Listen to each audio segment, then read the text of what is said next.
بسم الله الرحمن الرحيم الحمد لله رب العالمين والصلاة والسلام على سيد الأنبياء والمرسلين وعلى آله وأصحابه أجمعين أما بعد فأعوذ بالله من الشيطان الرجيم بسم الله الرحمن الرحيم إنه لقرآن كريم في كتاب مكنون لا يمسه إلا المطهرون صدق اللہ العظیم۔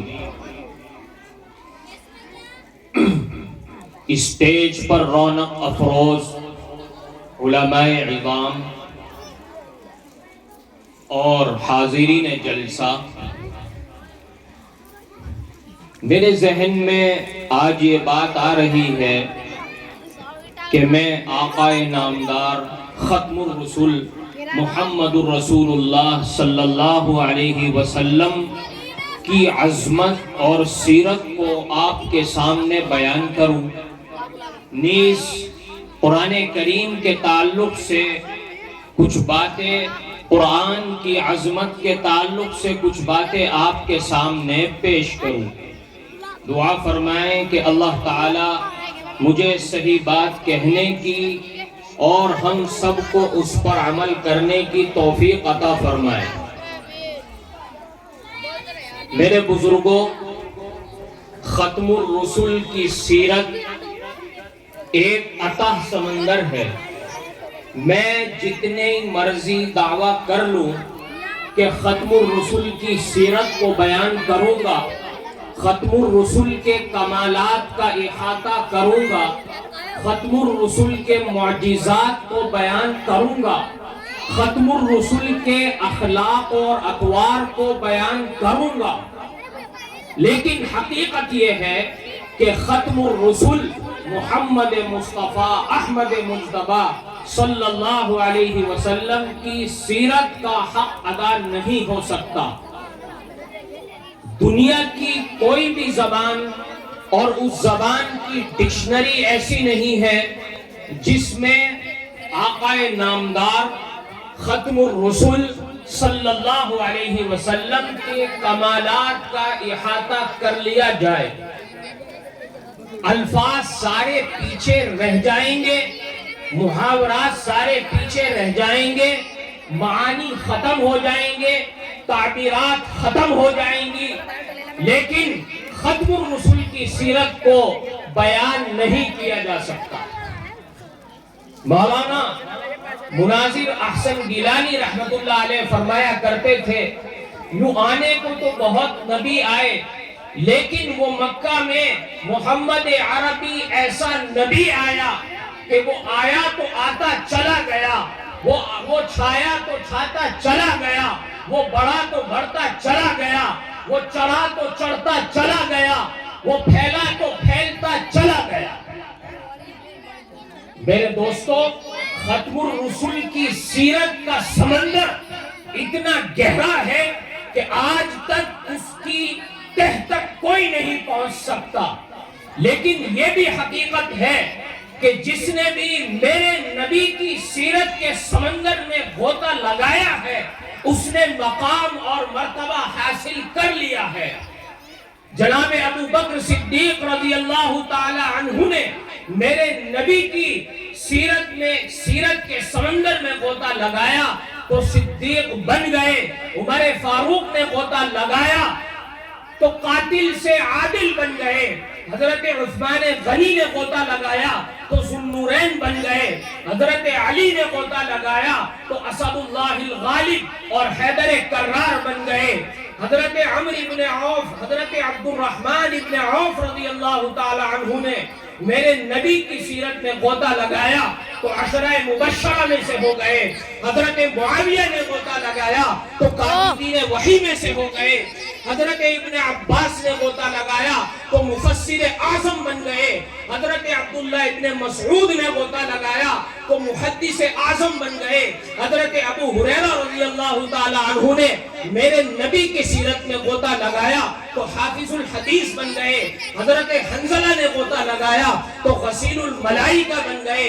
حضرت بلال حبشی نے میرے نبی کی سیرت میں غوطہ لگایا تو اللہ نے وہ مقام عطا فرمایا کہ بلال حبشی چلتے تو مدینہ میں ہے لیکن چپلوں کی آہٹ جنت کے اندر اللہ کے نبی صلی اللہ علیہ وسلم کو سنائی دیتی ہے۔ میرے دوستو، ایک تو یہ ہے کہ میں نبی کی سیرت خود بیان کروں، کوئی ادیب، کوئی مفکر، کوئی مدبر، کوئی شیخ الحدیث، کوئی لبیب، کوئی ادیب نبی کی سیرت بیان کرے۔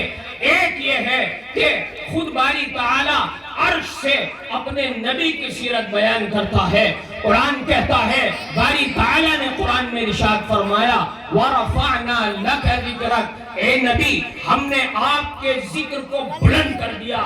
میرے دوستو توجہ رکھنا، ہر نبی کی سیرت کا آغاز ان کی پیدائش کے بعد ہوا ہے۔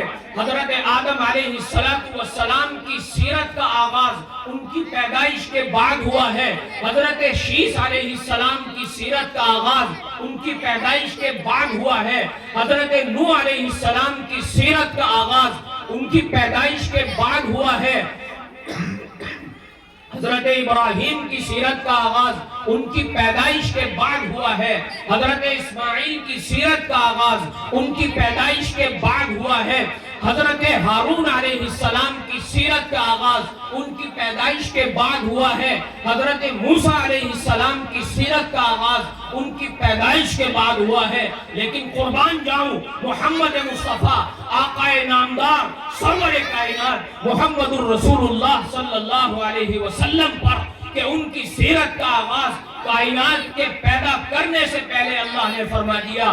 بات یہ ہے کہ حضرت آدم علیہ السلام دنیا سے تشریف لے جا رہے ہیں، اپنے بیٹوں کو وصیت کرتے ہیں کہ بیٹا جب بھی تجھے اللہ سے کچھ مانگنا ہو تو اللہ کو محمد الرسول اللہ کا واسطہ دے کر اللہ سے مانگ لینا، اللہ عطا فرما دے گا۔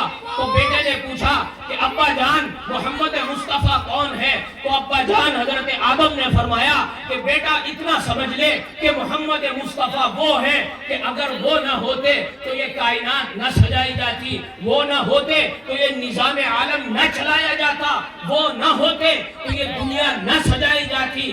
اسی کو میرا رب کہتا ہے وَرَفَعْنَا لَكَ ذِكْرَكَ، اے نبی ہم نے آپ کے ذکر کو بلند کر دیا، اے نبی ہم نے آپ کے اخلاق کو بلند کر دیا، اے نبی ہم نے آپ کے اخلاق کو بلند کر دیا، اے نبی جہاں آپ کا جہاں میرا تذکرہ ہوگا وہاں محمد الرسول اللہ کا تذکرہ ہوگا۔ اسی کو میرے اللہ نے قرآن میں فرمایا وَرَفَعْنَا لَكَ ذِكْرَكَ، اے نبی ہم نے تیری شان کو بلند کر دیا۔ اگر زبور کے اندر اللہ کا تذکرہ ہے تو بعد میں محمد الرسول اللہ کا تذکرہ ہے، اگر انجیل کے اندر اللہ کا تذکرہ ہے تو اس کے بعد محمد الرسول اللہ کا تذکرہ ہے، اگر توریت کے اندر اللہ کا تذکرہ ہے تو بعد میں محمد الرسول اللہ کا تذکرہ ہے، اگر آسمان میں اللہ کا تذکرہ ہے تو اس کے بعد محمد الرسول اللہ کا تذکرہ ہوگا، اگر زمین میں اللہ کا تذکرہ ہوگا تو اس کے بعد محمد الرسول اللہ صلی اللہ علیہ وسلم کا تذکرہ ہوگا، اگر مشرق میں اللہ کا ذکر ہوگا تو اس کے بعد محمد الرسول اللہ کا تذکرہ ہوگا، اگر مغرب میں اللہ کا ذکر ہوگا تو اس کے بعد محمد الرسول اللہ کا ذکر ہوگا، اگر کلمے میں اللہ کا ذکر ہوگا تو اس کے بعد محمد الرسول اللہ کا ذکر ہوگا، اگر نماز میں اللہ کا ذکر ہوگا تو اس کے بعد محمد الرسول اللہ صلی اللہ علیہ وسلم کا ذکر ہوگا۔ اسی کو کہا ہے میرے رب نے کہا وَرَفَعْنَا لَكَ ذِكْرَكَ، اے نبی ہم نے آپ کی شان کو بلند کر دیا ہے۔ میں نے قرآن سے پوچھا کہ ذرا قرآن بتلا تو صحیح، میرے نبی کا تعارف تو کرا، میرے نبی کا انٹروڈکشن تو کرا، میرے نبی کے بارے میں کچھ بتا تو صحیح۔ تو قرآن نے کہا جب نبی کے چہرے کا تذکرہ آیا تو قرآن نے والضحیٰ کہا، جب نبی کے زلفوں کا تذکرہ آیا تو قرآن نے واللیل کہا، جب نبی کی آنکھوں کا تذکرہ آیا تو قرآن نے وما زاغ البصر وما طغى کہا. جب نبی کے دانتوں کا تذکرہ آیا تو قرآن نے یاسین کہا. جب نبی کے سینے کا تذکرہ آیا تو قرآن نے الم نشرح لک صدرک کہا. جب نبی کے صحابہ کا تذکرہ آیا تو قرآن نے اولئک هم الراشدون اولئک هم الفائزون اولئک الذین كتب في قلوبهم الایمان وأیدهم بروح منه کہا. محمد رسول اللہ کہا. والذین معه اشداء علی الکفار رحماء بینهم کہا. جب نبی کی بنات کا تذکرہ آیا تو قرآن نے یا ایھا النبی قل لازواجک وبناتک ونساء المؤمنین کہا. جب نبی کے اوصاف کا تذکرہ آیا تو قرآن نے یا ایھا النبی انا ارسلناک شاہدا ومبشرا ونذیرا کہا. جب نبی کی صفات کا تذکرہ آیا تو قرآن نے کہا وداعیا الی اللہ باذنہ وسراجا منیرا. جب نبی کی ختم الرسول کی باری آئی تو قرآن کہتا ہے وَلَٰكِن رَسُولَ اللَّهِ وَخَاتَمَ النَّبِيِّينَ. یہ ہے میرے نبی کی شان. اسی نبی پر یہ قرآن اترا جس کے بارے میں آپ کو بتاتا چلوں کہ قرآن وہ عظیم کلام ہے جس کے بارے میں خود قرآن کے اندر باری تعالیٰ کہتا ہے إِنَّهُ لَقُرْآنٌ كَرِيمٌ فِي كِتَابٍ مَكْنُونٍ لَا يَمَسُّهُ إِلَّا الْمُطَهَّرُونَ. کہ یہ ایک عظیم الشان کلام ہے لوح محفوظ میں لکھا ہوا ہے. فی کتاب مکنون لوح محفوظ میں پہلے سے درج ہے. اور فرمایا لا یمسہ الا المطہرون.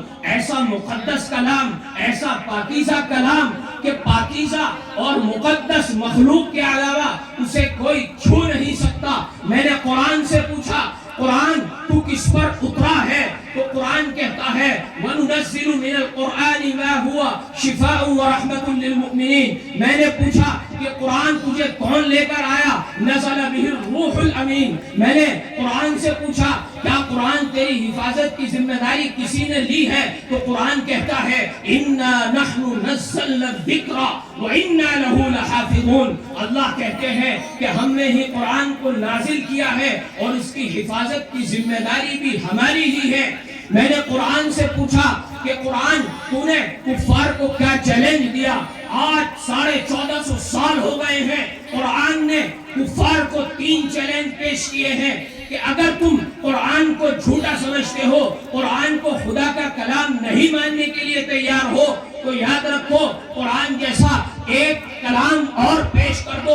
قرآن جیسا ایک قرآن اور لے آؤ. دوسرا چیلنج پیش کیا کہ اگر تم قرآن کو سچا نہیں مانتے ہو تو قرآن کی ایک سورت بنا کر پیش کر دو. قرآن کی ایک سورت لے آؤ. قرآن جیسی ایک سورت پیش کر دو. تیسرا چیلنج قرآن کہتا ہے کہ اگر یہ بھی نہیں کر سکتے تو قرآن کی ایک آیت ہی لا کر پیش کر دو. قرآن جیسی ایک آیت لا کر پیش کر دو. ساری دنیا حیران ساری دنیا پریشان ہے لیکن آج تک قرآن کی ایک قرآن جیسا دوسرا قرآن کو تیار کرنے کی دور کی بات ہے. قرآن کی ایک سورت لانے تو دور کی بات ہے قرآن کی ایک آیت پیش کرنے سے پوری دنیا عاجز ہے. اللہ فرماتے ہیں وَلَقَدْ يَسَّرْنَا الْقُرْآنَ لِلذِّكْرِ فَهَلْ مِن مُدَّكِرٍ کہ ہم نے قرآن کو آسان کر دیا. قرآن کو آسان کر دیا نصیحت حاصل کرنے کے لیے حفظ کرنے کے لیے. فَهَلْ مِن مُدَّكِرٍ ہے کوئی نصیحت حاصل کرنے والا ہے کوئی قرآن کو سینے میں بسانے والا ہے کوئی قرآن کو حفظ کرنے والا. آج میں چیلنج سے کہہ سکتا ہوں کہ دنیا کی کوئی بھی کتاب لے آؤ توریت لے آؤ انجیل لے آؤ زبور لے آؤ کوئی کتاب کسی کتاب کے بارے میں اس کا مذہبی پیشوا یہ دعویٰ نہیں کر سکتا کہ یہ وہی کتاب ہے جو اللہ نے بھیجی تھی. آج آپ چیلنج کریں کہ اپنے ہالینڈ کے اندر جو تمہارا انجیل کا نسخہ ہے اس کو لے کر آؤ. انگلینڈ کے اندر جو تمہارا انجیل کا نسخہ ہے اس کا لے کر آؤ. امریکہ کے اندر جو تمہارا انجیل کا نسخہ ہے اس کو میرے سامنے پیش کرو. گلاسکو کے اندر جو تمہارا انجیل کا نسخہ ہے اس کو میرے سامنے پیش کرو. سارے نسخے جمع کر لو 1,00,000 سے زیادہ آپ کو روایات کے اندر اختلاف ملے گا، لیکن میں چیلنج کر کے کہتا ہوں تو دنیا کے کسی بھی کونے سے قرآن کے نسخے کو جمع کر، قرآن کو جمع کر، قرآن کو افغانستان کے پہاڑوں پہ سے لے کر آ، انگلینڈ کے میوزیم میں سے لے کر آ، لندن کی مسجد میں سے لے کر آ، اور تو اور اگر کہیں سمندر کے بیچ میں کسی جزیرے پر قرآن کا نسخہ موجود ہے تو اسے لے کر آ، رب کعبہ کی قسم سارے نسخے قرآن کے جمع کر دو، ایک لفظ کا بھی اختلاف تمہیں نہیں ملے گا۔ اور قرآن کے اندر اللہ نے وہ مزہ رکھا ہے، قرآن پڑھنے میں وہ حلاوت اور طراوت رکھی ہے۔ قرآن کو تو ایک مرتبہ پڑھ تب بھی وہی مزہ ہے، 2 مرتبہ پڑھے گا تب بھی وہی مزہ ہے، 3 مرتبہ پڑھے گا تب بھی وہی مزہ ہے، تراویح میں پڑھے گا تب بھی وہی مزہ ہے، منبر سے پڑھے گا تب بھی وہی مزہ ہے، محراب سے پڑھے گا تب بھی وہی مزہ ہے۔ بلکہ میرا رب تو عرش سے کہتا ہے کہ پڑھنے کی بات نہیں، سننے میں بھی میرے رب نے اجر رکھا ہے۔ سننے کی بات نہیں، جو قرآن کریم کو حفظ کر لیتا ہے، اپنے سینوں میں بسا لیتا ہے، میرا رب کہتا ہے تو اس کو سینے سے لگائے گا تو بھی ثواب ہے۔ جس تپائی پر قرآن پڑھا جاتا ہے اس تپائی کی عظمت اور احترام کرے گا، تب بھی تجھے اللہ رب العزت ثواب سے محروم نہیں کرے گا۔ یہ قرآن کی عظمت ہے۔ قرآن کے بارے میں اللہ تبارک و تعالی انٹروڈکشن کراتے ہیں کہ انہو لقرآن، انہو لقول رسول کریم ذی قوت عند ذی العرش مکین مطاع ثم امین، کہ قرآن خود مقدس لانے والا کون؟ حضرت جبرائیل۔ حضرت جبرائیل کے بارے میں قرآن کہتا ہے انہو لقول رسول کریم، وہ فرشتہ بڑا معزز، بڑا محترم، بڑا شریف ہے۔ کوئی کہہ سکتا ہے کہ عجیب شریف ہے، عجیب معزز ہے، محترم ہے، ہو سکتا ہے کہ اس سے جنات لے کر اس میں تبدیلی کر دیتے ہو۔ قرآن کہتا ہے نہیں، ذی قوت عند ذی العرش مکین، بڑا طاقتور فرشتہ ہے، اتنا بڑا طاقتور فرشتہ ہے۔ ترمذی کی روایت ہے، حضرت عبداللہ ابن مسعود راوی ہے، کہتے ہیں کہ اللہ کے نبی صلی اللہ علیہ وسلم نے حضرت جبرائیل کو دیکھا ہے، اپنی ان آنکھوں سے دیکھا۔ حضرت جبرائیل کو اللہ نے اتنا زبردست اور طاقتور بنایا کہ ان کو 600 بازو عطا فرمائے، 600 پر عطا فرمائے۔ علامہ آلوسی صاحب روح المعانی کے اندر لکھتے ہیں کہ ایک بازو کے اندر 600 بازوؤں میں سے ایک بازو کے اندر اللہ نے وہ طاقت رکھی، وہ قوت رکھی کہ اگر ایک بازو سے چاہے تو حضرت جبرائیل اس دنیا کو ایک بازو سے فنا کر سکتے ہیں، ایک بازو سے مٹا سکتے ہیں۔ حضرت امی عائشہ رضی اللہ تعالی عنہ روایت کرتی ہیں کہ آقا نامدار سرور کائنات محمد الرسول اللہ صلی اللہ علیہ وسلم کو صلی اللہ علیہ وسلم نے حضرت جبرائیل کو 2 مرتبہ اپنی اصلی شکل میں دیکھا ہے۔ ایک مرتبہ تو اس وقت دیکھا جب حضرت جبرائیل علیہ السلام ہمارے نبی کو لے کر آسمانوں پر جاتے ہیں، آسمانوں پر پہنچتے ہیں، سدرۃ المنتہا پر پہنچتے ہیں، اس وقت اللہ تبارک و تعالیٰ کے حکم سے حضرت جبرائیل اپنی اصلی شکل میں آ جاتے ہیں۔ میں آپ کو بتاتا چلوں، جب تذکرہ آ چکا ہے آسمانوں میں جانے کا، آسمان میں جو میرے نبی گئے ہیں اس کو شب معراج کہتے ہیں، اس کو اسراء کا سفر بھی کہا جاتا ہے۔ میرے نبی فرماتے ہیں، بخاری کی روایت ہے کہ میرے نبی فرماتے ہیں کہ میں خطیم میں لیٹا ہوا تھا، کعبے کا جو بنا آدھا حصہ ہے اسے خطیم کعبہ کہا جاتا ہے۔ میرے نبی وہاں لیٹے ہوئے تھے، 2 فرشتے آتے ہیں، ایک کا نام ہے جبرائیل، ایک کا نام ہے میکائیل، آتے ہیں۔ حضرت جبرائیل کے ہاتھ میں ایک تشتری ہے، حضرت میکائیل کے ہاتھ میں دوسری تشتری ہے۔ ایک تشتری کے اندر آب زمزم ہے، دوسری تشتری کے اندر علم و حکمت بھرا ہوا ہے۔ ہمارے نبی کے پاس آتے ہیں، ختم الرسول کے پاس دونوں فرشتے آتے ہیں اور کہتے ہیں کہ اللہ نے آپ کو یاد فرمایا ہے، اللہ نے آپ کو بلوایا ہے، آپ تشریف رکھیں۔ روایات میں آتا ہے کہ انہوں نے ہمارے نبی کو حتیم کے اندر لٹایا اور سینے کو شق کیا، سینے کا سینے کا آپریشن کیا، سینے سے دل نکال کر آب زمزم میں دھویا، دوسری تشتری میں ایمان اور حکمت کی جو پاور بھری ہوئی تھی وہ ہمارے نبی کے سینے کے اندر حضرت جبرائیل نے ڈال دی، اور اس کے بعد سینے کو سل دیا گیا۔ اس کے بعد ایک سواری لائی گئی، سواری کا نام تھا براق۔ براق برقن سے بنا ہے، جس کے معنی آتے ہیں بجلی، بجلی، آسمانی بجلی۔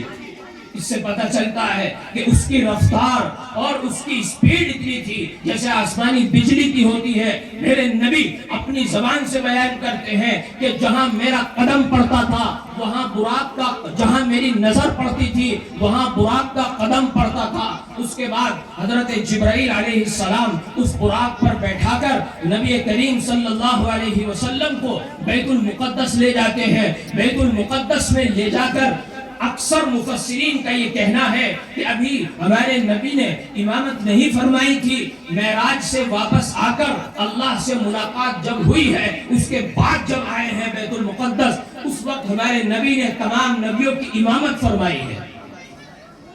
خلاصہ یہ ہے کہ اس کے بعد ہمارے نبی صلی اللہ علیہ وسلم بیت المقدس پہنچتے ہیں، براق کو باندھ دیا جاتا ہے، اور حضرت جبرائیل جہاں آج آپ دیکھتے ہیں قبۃ الصخرہ بنا ہوا ہے، قبۃ الصخرہ پیلے گنبد والی عمارت جو بنی ہوئی ہے، اس کے نیچے ایک چٹان ہے، اس چٹان پر کھڑے ہو کر ہمارے نبی کو آسمانوں پر لے جایا گیا۔ حضرت جبرائیل نے کہا، فرماتے ہیں حضرت جبرائیل نے فرمایا کہ یا رسول اللہ آپ یہاں کھڑے ہو جائیے، آپ کے لیے ایک نئی سواری کا انتظام کیا جائے گا۔ محدثین لکھتے ہیں کہ وہ سواری اس طرح کی سواری تھی جیسے اس زمانے میں آپ دیکھتے ہیں، اس زمانے میں لفٹ جیسی کوئی سواری ہوتی ہے، اسی طرح سے وہ سواری تھی۔ ہمارے نبی اس پر بیٹھتے ہیں، پہلے آسمان پر پہنچتے ہیں۔ پہلے آسمان پر پہنچنے کے بعد حضرت آدم علیہ السلام سے ملاقات ہوتی ہے۔ حضرت آدم دیکھتے ہیں، حضرت آدم دیکھ کر فرماتے ہیں مرحبا من نبی صالح والاخ صالح، مرحبا ہو اے میرے نیک بیٹے، مرحبا ہو نیک نبی کو گلے سے لگا لیتے ہیں۔ سلام دعا کے بعد حضرت جبرائیل کہتے ہیں کہ یا رسول اللہ ابھی اوپر جانا ہے، دوسرے آسمان پر تشریف لے چلیے۔ دوسرے آسمان پر ہمارے نبی کو لے کر حضرت جبرائیل پہنچتے ہیں، آسمان کا دروازہ کھلواتے ہیں، پوچھا جاتا ہے من ھذا، فرماتے ہیں جبرائیل من معک، آپ کے ساتھ کون ہے؟ ارشاد ہوتا ہے کہ میرے ساتھ محمد ہے۔ کیا انہیں بلایا گیا ہے؟ جی ہاں، باری تعالیٰ نے بلایا ہے۔ دروازہ کھول دیا جاتا ہے، دوسرے آسمان پر حضرت عیسیٰ علیہ السلام سے ملاقات ہوتی ہے اور ان کے بھائی حضرت یحییٰ سے ملاقات ہوتی ہے۔ تیسرے آسمان پر پہنچتے ہیں، تیسرے آسمان پر حضرت یوسف علیہ السلام سے ملاقات ہوتی ہے۔ حضرت یوسف علیہ السلام سلام اور دعا کے بعد کہتے ہیں مرحبا بالنبی صالح والاخ صالح، مرحبا ہو نیک نبی کو، مرحبا ہو نیک بھائی کو۔ سارے انبیاء ایک دوسرے کے اللہ کی بھائی ہیں۔ ایک حدیث کے اندر پیغمبر فرماتے ہیں کہ الانبیاء کلہم اخوان، سارے انبیاء آپس میں بھائی بھائی ہیں۔ آباؤہم واحد، ان کی شریعتیں اور ان کے اصول ایک ہیں، اگرچہ فروعات میں اختلاف ہے۔ چنانچہ تیسرے آسمان پر ہمارے نبی پہنچتے ہیں، حضرت یوسف علیہ السلام سے ملاقات ہوتی ہے۔ چوتھے آسمان پر ہمارے نبی پہنچتے ہیں، حضرت ادریس علیہ السلام سے ملاقات ہوتی ہے۔ حضرت ادریس فرماتے ہیں مرحبا بالنبی صالح والاخ صالح، مرحبا ہو نیک نبی کو، مرحبا ہو نیک بھائی کو۔ اس کے بعد ہمارے نبی چوتھے آسمان سے پانچویں آسمان پر پہنچتے ہیں۔ پانچویں آسمان پر حضرت ہارون علیہ السلام سے ملاقات ہوتی ہے۔ چھٹے آسمان پر حضرت موسیٰ علیہ السلام سے ملاقات ہوتی ہے، اور ساتویں آسمان پر حضرت ابراہیم علیہ السلام سے ملاقات ہوتی ہے۔ حضرت ابراہیم کے بارے میں رسول اللہ صلی اللہ علیہ وسلم ارشاد فرماتے ہیں جب میں نے حضرت ابراہیم کو دیکھا تو وہ بیت المعمور سے ٹیک لگائے ہوئے بیٹھے تھے۔ پوچھا کون ہے؟ حضرت جبرائیل نے بتایا کہ یہ آپ کے جد امجد حضرت ابراہیم علیہ السلام ہے۔ اور حضرت ابراہیم علیہ السلام دیکھتے ہیں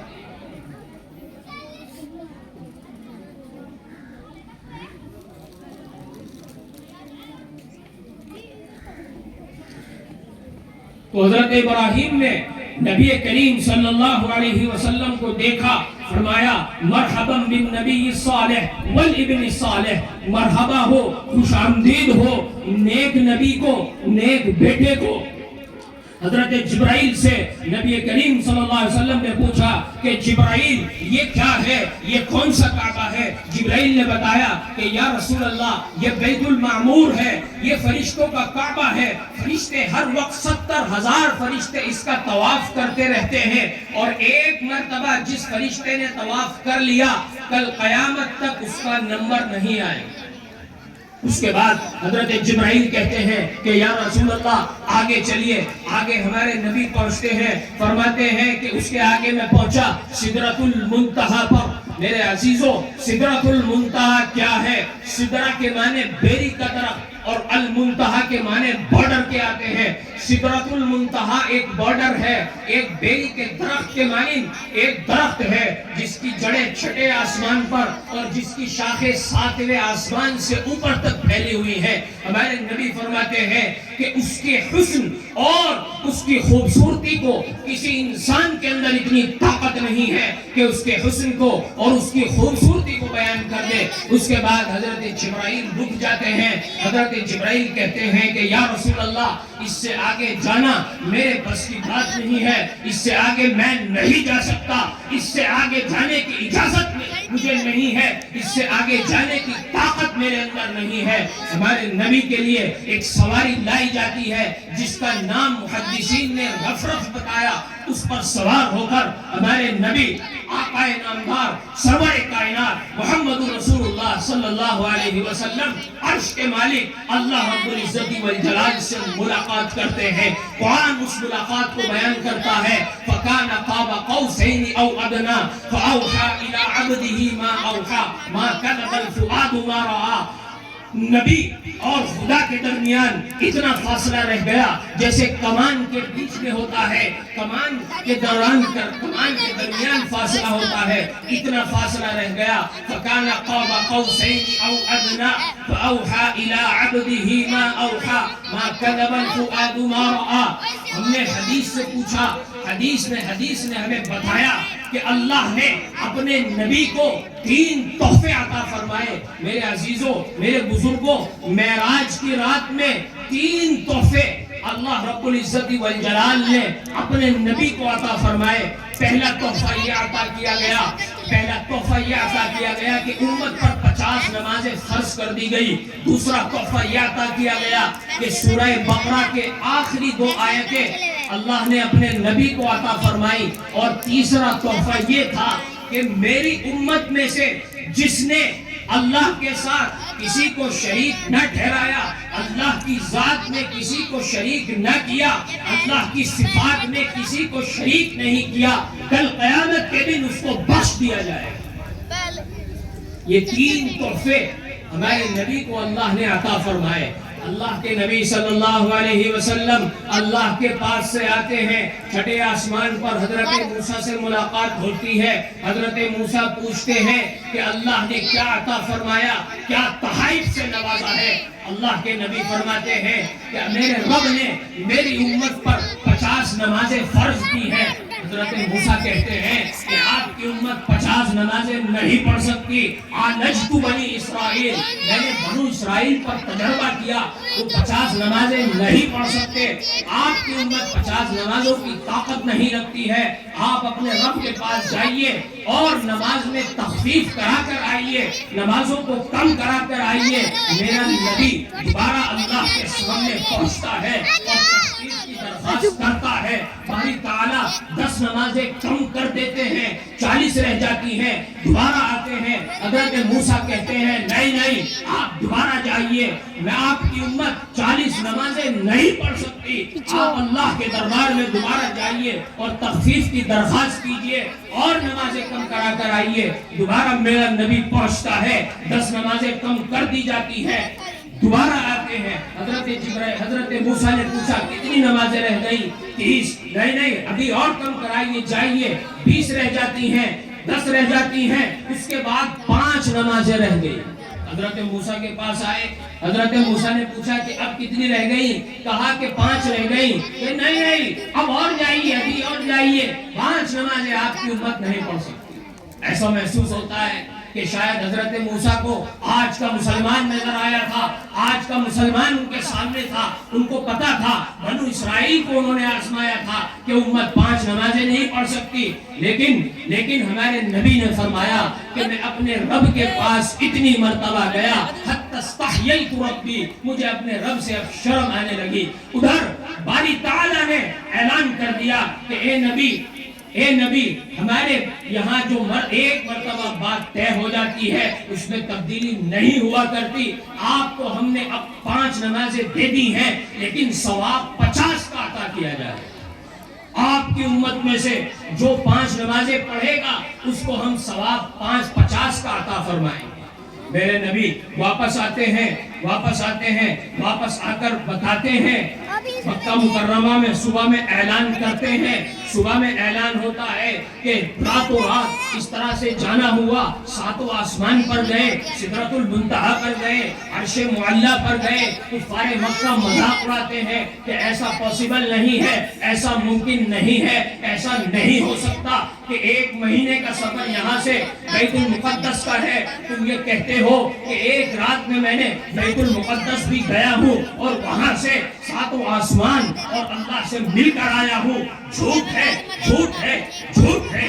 یہ کس کا کہنا تھا؟ کفار مکہ کا کہنا تھا. لیکن سب سے پہلے جس نے نبی کی تصدیق کی وہ حضرت ابو بکر صدیق رضی اللہ تعالیٰ عنہ تھے. اسی کے نتیجے میں صدیق کا لقب دربار نبوت سے عطا ہوا.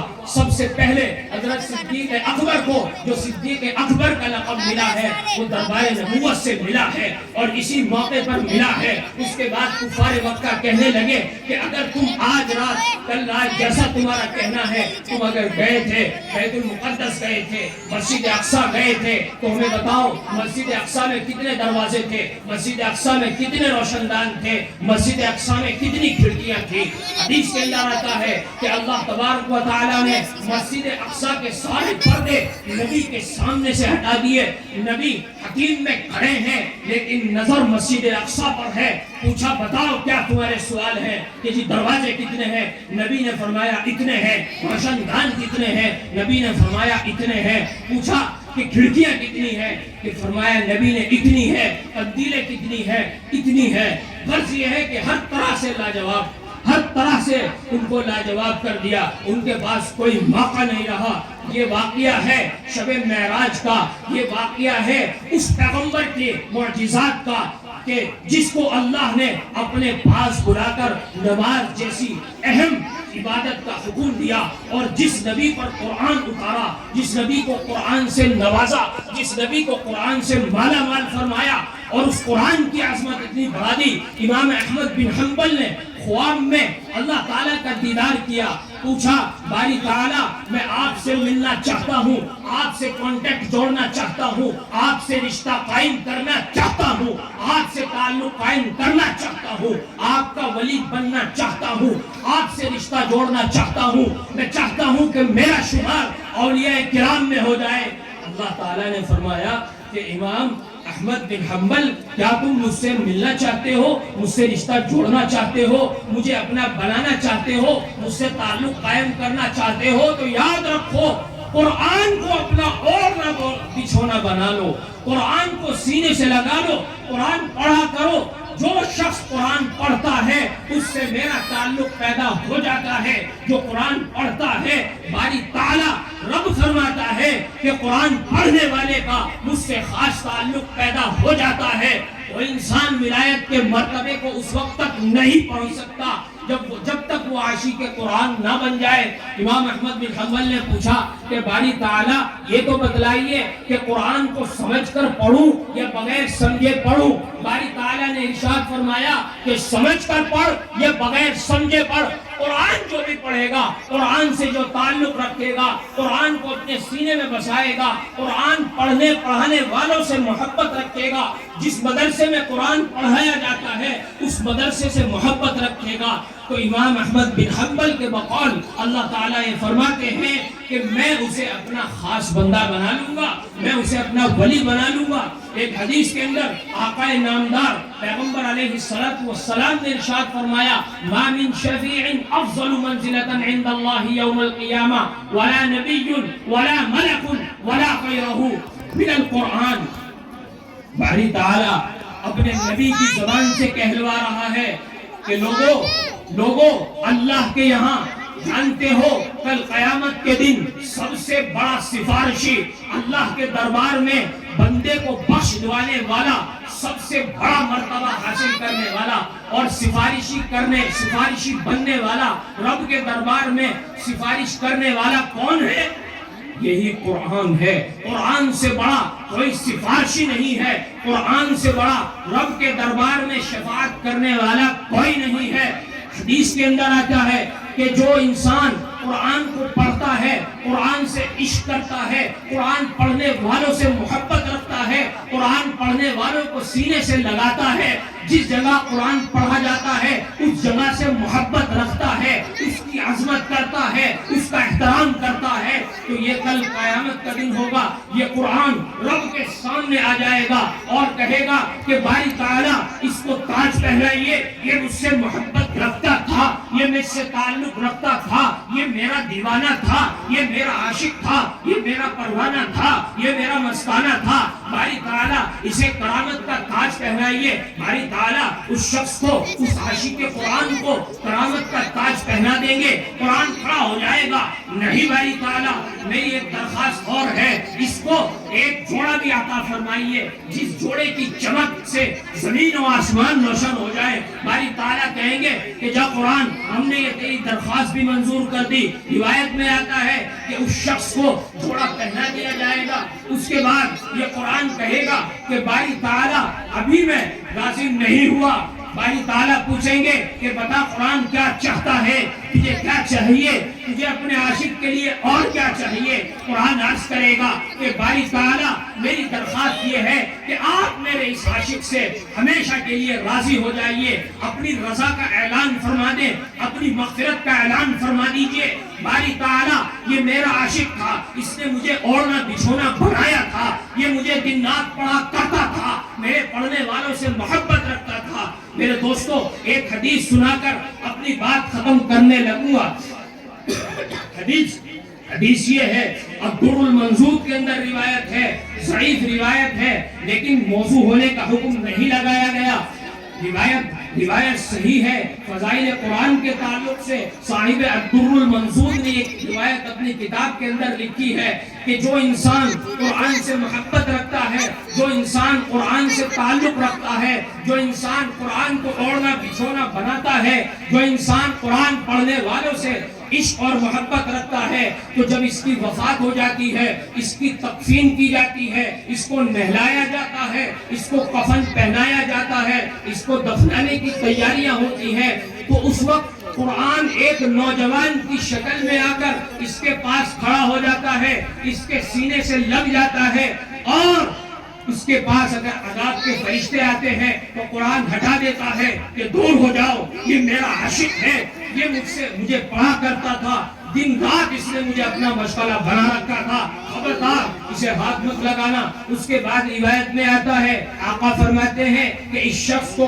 قبر کے اندر دفن کر دیا جاتا ہے، قبر میں لٹا دیا جاتا ہے، قرآن بھی ساتھ ساتھ ایک نوجوان کی شکل میں اس کے پاس موجود رہتا ہے۔ منکر نکیر آتے ہیں، سوالات کا سلسلہ شروع کرتے ہیں، سوالات پوچھتے ہیں، منکر نکیر پوچھتے ہیں اس بندے سے، بتا من ربک، تیرا رب کون ہے، ما دینک، بتا تیرا دین کیا ہے، من نبیک، بتا تیرے نبی کا کیا نام ہے۔ یہ قرآن سامنے آ جاتا ہے اور کہتا ہے کہ جو بھی سوال کرنا ہے مجھ سے کرو، میرے عاشق کو پریشان مت کرو، مجھ سے عشق رکھنے والے کو پریشان مت کرو، اس کو مت ستاؤ، جو پوچھنا ہے مجھ سے پوچھو، میں تمہارے سوالوں کا جواب دوں گا۔ روایات میں آتا ہے کہ اللہ تبارک و تعالی کی طرف سے یہ تحفہ اور یہ انعام قرآن پڑھنے والے کو ملتا ہے کہ منکر نکیر اس قرآن سے سوال پوچھ کر چلے جاتے ہیں، اس کو پریشان نہیں کرتے اور یہ کہہ کر چلے جاتے ہیں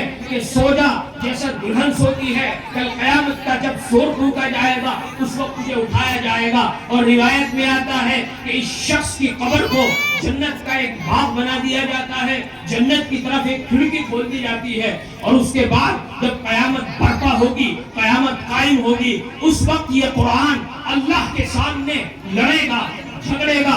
روایت میں آتا ہے ثلاث تحت العرش یحاج العبد یحاج اللہ تعالی، تین چیزیں اللہ تبارک و تعالی کے سامنے لڑیں گی، اپنے حق، اپنے سفارش کرنے والے جو جن کی یہ سفارش کریں گی ان کے سلسلے میں مدعی بن کر کھڑی ہو جائیں گی باری تعالیٰ کے سامنے۔ تین چیزیں مختصر طور پر بتاتا ہوں، تین چیزیں ایسی ہیں جو باری تعالیٰ کے سامنے ایک مدعی بن کر کھڑی ہو جائیں گی، اور جس کے لیے، جس کے حق میں یہ لڑیں گی اور جس کے حق میں یہ گواہی دیں گی، وہ اللہ کے سامنے اس کو جب پیش کیا جائے گا تو تین چیزیں آ جائیں گی۔ پہلا قرآن ہے، قرآن باری تعالیٰ کے سامنے مدعی بن کر کھڑا ہو جائے گا۔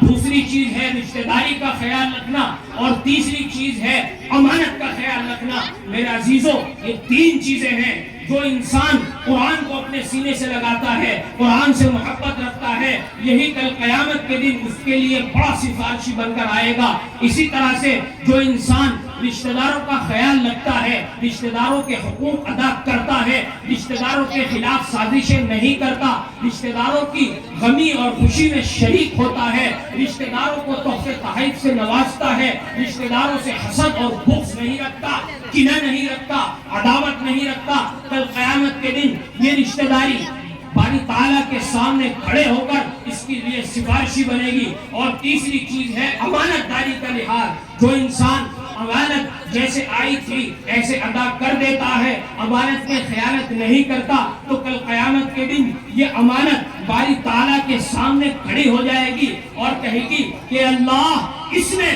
نے میرا خیال رکھا، اس نے مجھے ادا کیا، آپ اس کے حق میں میری سفارش قبول فرما لیجئے۔